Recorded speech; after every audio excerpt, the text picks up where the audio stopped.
नमस्कार, मैं प्रभा डी बसंत राजा आप देख रहे हैं मिशन क्राइम कंट्रोल हर पल आपके साथ और पेश हैं आज की बड़ी सुपर 20 समाचार सुर्खियां। भारी बारिश के कारण अमरनाथ यात्रा अस्थायी रूप से स्थगित, सुरक्षा के लिए तत्काल रखरखाव जारी।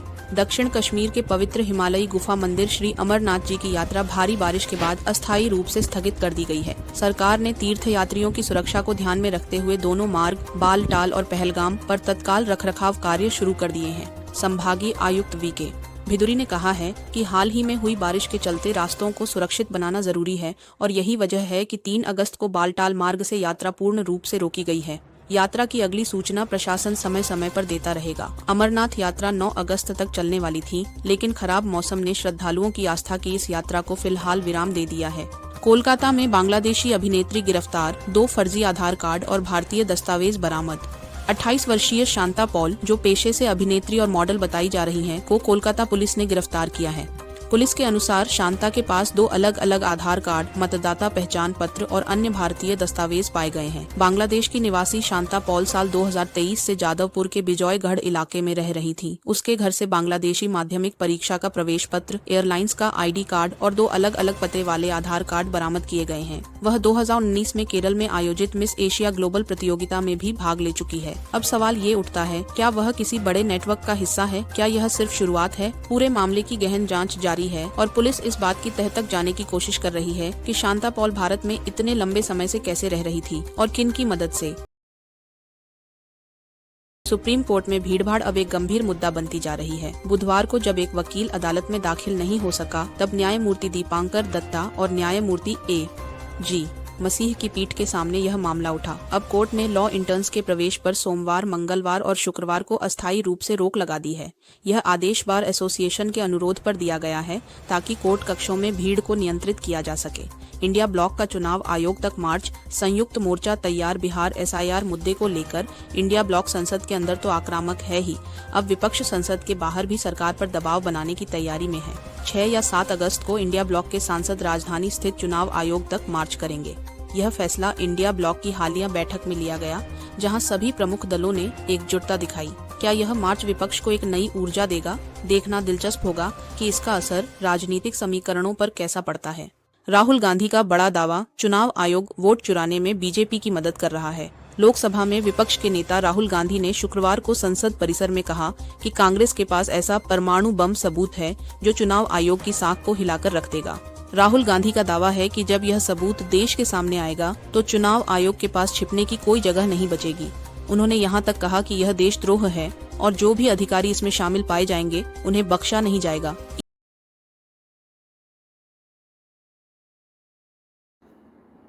तो पता लग जाएगा कि इलेक्शन कमीशन वोटर चोरी करा रहा है। किसके लिए करा रहा है? किसके लिए करा रहा है? बीजेपी के लिए करा रहा है। ओपन एंड शट है, नो क्वेश्चन। हमें मध्य प्रदेश में सस्पिशन था, लोकसभा में सस्पिशन था, महाराष्ट्र में वो थोड़ा आगे गया, स्टेट लेवल पे हमें लगा कि यहां पे चोरी हुई है। वोटर एडिशन हुआ था, 1 करोड़ वोटर्स ऐड हुए थे। फिर हम थोड़ा डिटेल में गए, हमने कहा देखो अब इलेक्शन कमीशन तो मदद नहीं कर रहा है, तो थोड़ी ग्रैन्युलैरिटी में जाना है, गहराई में जाना है। तो हमने अपना ही इन्वेस्टिगेशन करवाया। उसमें 6 महीने लगे और जो हमें मिला है वो एटम बॉम्ब है। मतलब एटम बॉम्ब है, फटेगा तो आप इलेक्शन कमीशन आपको दिखेगा नहीं हिंदुस्तान में। अच्छा, एक और बात जो सबसे जरूरी बात है, और मैं ये बड़ी सीरियसली बोल रहा हूं, जो भी ये काम कर रहे हैं, ठीक है, इलेक्शन कमीशन में जो भी ये काम कर रहे हैं, right from the top to the bottom, आप एक बात याद रखिए, आपको हम छोड़ेंगे नहीं। कुछ भी हो जाए हम छोड़ेंगे नहीं आपको, क्योंकि आप हिंदुस्तान के खिलाफ काम कर रहे हो। ये ट्रीजन है और कम, इससे कम नहीं। आप याद रखिए, आप कहीं भी हो, इवन इफ रिटायर्ड। उन्होंने आरोप लगाया कि महाराष्ट्र में 1 करोड़ नए मतदाता जोड़ने के पीछे भी गड़बड़ी है और बिहार के विशेष गहन पुनरीक्षण एसआईआर को लेकर उन्होंने लोकसभा अध्यक्ष को पत्र भी लिखा है। वहीं चुनाव आयोग ने इन आरोपों को निराधार बताकर नजरअंदाज किया है और भाजपा ने राहुल गांधी की भाषा को अलोकतांत्रिक और अशोभनीय करार दिया है। क्या यह भारत की चुनावी प्रक्रिया पर सीधा हमला है या एक बड़ा राजनीतिक दांव? जवाब मिलेगा, लेकिन सच जरूर सामने आना चाहिए। फेडरल रिजर्व की गवर्नर एड्रियाना कुगलर ने पद छोड़ने की घोषणा कर दी है। वह 8 अगस्त को सेवानिवृत्त हो रही है, जिससे अमेरिकी केंद्रीय बैंक के शक्तिशाली बोर्ड में एक महत्वपूर्ण सीट खाली हो जाएगी। यह सीट अब पूर्व राष्ट्रपति डोनाल्ड ट्रंप को भरने का मौका देगी, जो पहले ही फेडरल रिजर्व की मौद्रिक नीतियों की आलोचना कर रहे हैं। इस सप्ताह फेड चेयरमैन जेरोम पॉवेल ने ब्याज दरों में कोई बदलाव नहीं किया, जिसके बाद ट्रंप ने फेड को आर्थिक सुस्ती को नजरअंदाज करने का आरोप लगाया। पॉवेल ने स्पष्ट किया कि ट्रंप द्वारा लगाए गए टैरिफों का प्रभाव समझने में फेड को महीनों लग सकते हैं, इसलिए ब्याज दरों में कटौती का फैसला जल्दबाजी में नहीं होगा। दिलचस्प बात यह है कि कुगलर ने अपने त्यागपत्र में कोई कारण नहीं बताया और वह इस सप्ताह फेड की नीति बैठक में शामिल भी नहीं हुई। क्या ट्रंप की पसंद का नया गवर्नर फेड की स्वतंत्रता को प्रभावित करेगा? अमेरिकी अर्थव्यवस्था के लिए यह बदलाव कितना निर्णायक साबित होगा? देखते रहिए मिशन क्राइम कंट्रोल, जहां मिलती है हर खबर की अंदर की परत। इस घटनाक्रम को ट्रंप के आर्थिक एजेंडे में बड़ा मोड़ माना जा रहा है, खासकर जब वह 2024 के चुनावों की तैयारियों में लगे हैं। क्या ट्रंप की नई नियुक्ति फेड की स्वतंत्रता को प्रभावित करेगी? अमेरिकी राष्ट्रपति डोनाल्ड ट्रंप ने रूस के करीब भेजी 2 परमाणु पनडुब्बियां। यह कदम रूस के पूर्व राष्ट्रपति और वर्तमान सुरक्षा परिषद उपाध्यक्ष दिमित्री मेदवेदेव की कथित मूर्खतापूर्ण और भड़काऊ टिप्पणी के जवाब में उठाया गया है। मेदवेदेव ने ट्रंप को चेतावनी दी थी कि मॉस्को के पास अब भी सोवियत काल की परमाणु हमले की क्षमताएं बरकरार हैं और उन्हें यह याद रखना चाहिए। ट्रंप ने पलटवार करते हुए कहा, रूस के पास युद्ध विराम के लिए सिर्फ 10 दिन है, वरना उन्हें टैरिफ और गंभीर नतीजों का सामना करना पड़ेगा। और अब शुक्रवार को ट्रंप ने पुष्टि की कि उन्होंने अमेरिका की 2 परमाणु पनडुब्बियों को रूस की समुद्री सीमा के पास तैनात करने का आदेश दिया है। दुनिया के 2 परमाणु महाशक्तियों के बीच तनाव बढ़ता जा रहा है। क्या यह बयानबाजी है या किसी और बड़ी टकराव की तैयारी? आज की बड़ी अंतर्राष्ट्रीय खबर, कोलंबिया से देश के पूर्व राष्ट्रपति अल्वारो उरीबे को कोर्ट ने सुनाई 12 साल की नजरबंदी की सजा। 73 वर्षीय उरीबे को एक सरकारी अधिकारी को रिश्वत देने और न्याय प्रक्रिया के दुरुपयोग का दोषी पाया गया है। यह ऐतिहासिक फैसला कोलंबिया के 2026 राष्ट्रपति चुनाव से ठीक पहले आया है, जिससे उरीबे के करीबी राजनेताओं की संभावनाएं प्रभावित हो सकती हैं। यह मामला करीब 1 दशक से अदालत में चल रहा था और अब न्यायाधीश सैंड्रा लिलियाना हेरेडिया ने उन्हें दोषी करार दिया है। हालांकि अदालत आधिकारिक सजा शुक्रवार को सुनाएगी, लेकिन सजा का मसौदा पहले ही सामने आ चुका है। 12 साल की सख्त नजरबंदी। सत्ता में वर्षों तक प्रभावशाली रहे उरीबे के लिए यह एक करारा झटका है और कोलंबियाई राजनीति के लिए एक बड़ा मोड़ भी। क्या यह मामला भ्रष्ट नेताओं के खिलाफ एक मिसाल बनेगा? विशेष बातचीत, वरिष्ठ अधिवक्ता मोहन वी कटारकी और गूगल जेमिनी एआई के बीच न्याय सबका हो तो उसकी भाषा भी सबकी होनी चाहिए, लेकिन इस सपने की राह में भाषा की संरचनाएं और तकनीकी जटिलताएं सबसे बड़े रोड़े बनकर सामने आती हैं, खासकर भारत जैसे बहुभाषी देश में, जहां कानून की भाषा अब भी लगभग पूरी तरह अंग्रेजी की साहसिक संरचना पर आधारित है। भाषा की संरचना बनाम कानूनी स्पष्टता। वरिष्ठ अधिवक्ता मोहन वी कटारकी, जो उच्चतम न्यायालय में कई ऐतिहासिक मामलों में वकालत कर चुके हैं, इस संवाद में बताते हैं कि कैसे अंग्रेजी भाषा की रैखिक सहायक क्रियाओं पर आधारित संरचना न्यायिक तर्क को पढ़ने और समझने में मदद करती है। इसके विपरीत हिंदी और अन्य भारतीय भाषाओं में क्रिया का वाक्य के अंत में आना और सहायक क्रियाओं की अस्पष्टता कई बार वाक्य की कानूनी व्याख्या को चुनौतीपूर्ण बना देती है। जेमिनी एआई गूगल इस बातचीत में इस अंतर को सिंटैक्टिक लेटेंसी कहकर परिभाषित करता है, यानी निर्णय की भाषा में देरी और अस्पष्टता, जो कि मशीन लर्निंग मॉडल के लिए भी चुनौती बन जाती है। कृत्रिम बुद्धिमत्ता एक सहायक या एक विघटनकारी शक्ति। एआई का हस्तक्षेप 2 धारी तलवार जैसा है, जहां एक ओर यह बहुभाषिक अनुवाद, प्रासंगिक निर्णयों की खोज और मामले की भावनात्मक तीव्रता को समझने में मदद कर सकता है, वहीं दूसरी ओर अगर इसे वाक्य संरचना की सूक्ष्मताओं की समझ नहीं हुई तो यह न्याय की मूल आत्मा को ही प्रभावित कर सकता है। कटारकी कहते हैं, एआई को भारतीय भाषाओं में सिर्फ शब्दों का अनुवाद नहीं करना होगा, बल्कि भाव, व्याकरण और सामाजिक सांस्कृतिक संदर्भों का भी अनुवाद करना होगा। एआई और कानून की भाषा, न्याय की राह में भाषाई संरचनाओं की भूमिका।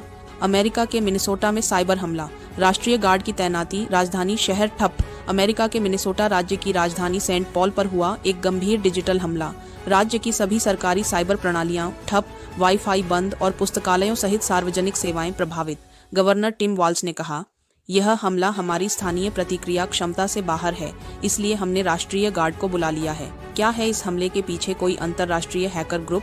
क्या अमेरिका का डिजिटल इंफ्रास्ट्रक्चर खतरे में है? और अगर अमेरिका असुरक्षित है तो भारत जैसे देशों को इससे क्या सीखना चाहिए? अमेरिका के न्याय विभाग में मचा है राजनीतिक और कानूनी तूफान। 2 शीर्ष अधिकारियों को अवज्ञा के आरोप में बर्खास्त कर दिया गया है और ये अधिकारी किसी और के नहीं बल्कि गेल स्लेटर के करीबी माने जाते हैं, जो स्वयं ट्रंप के करीबी और जेडी वेंस की पूर्व सलाहकार रह चुकी है। मामला है हेवलेट पैकर्ड एंटरप्राइज द्वारा जूनिपर नेटवर्क्स के $14 अरब के अधिग्रहण को मंजूरी देने का। सूत्रों के मुताबिक विभाग के अंदर ही मतभेद इस बात को लेकर थे कि इस सौदे को हरी झंडी कैसे दी गई। क्या यह बर्खास्तगी असहमति के कारण हुई या कोई गहरा सत्ता संघर्ष है ट्रंप प्रशासन के भीतर? क्या न्याय प्रणाली स्वतंत्र है या राजनीतिक हस्तक्षेप की चपेट में? अमेरिका के नए टैरिफ कानून से कंपनियां परेशान हैं और ब्राजील सरकार ने इसे गंभीरता से लिया है।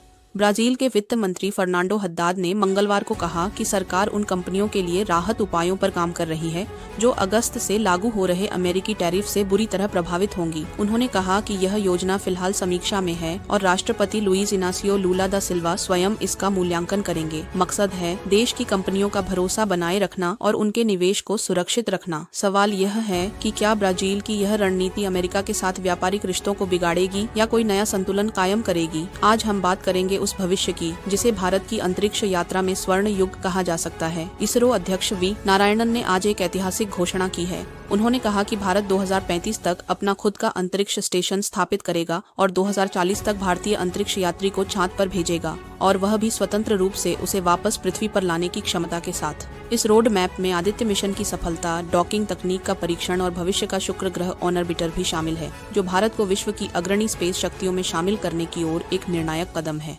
प्रधानमंत्री नरेंद्र मोदी द्वारा निर्धारित विजन 2040 के तहत भारत न केवल तकनीकी आत्मनिर्भरता की ओर बढ़ रहा है बल्कि वैश्विक नेतृत्व का दावा भी पेश कर रहा है। अब सवाल यह है कि क्या भारत आने वाले 15 वर्षों में नासा और स्पेसएक्स जैसे संगठनों की बराबरी करेगा? जवाब भविष्य में है, लेकिन संकेत स्पष्ट हैं।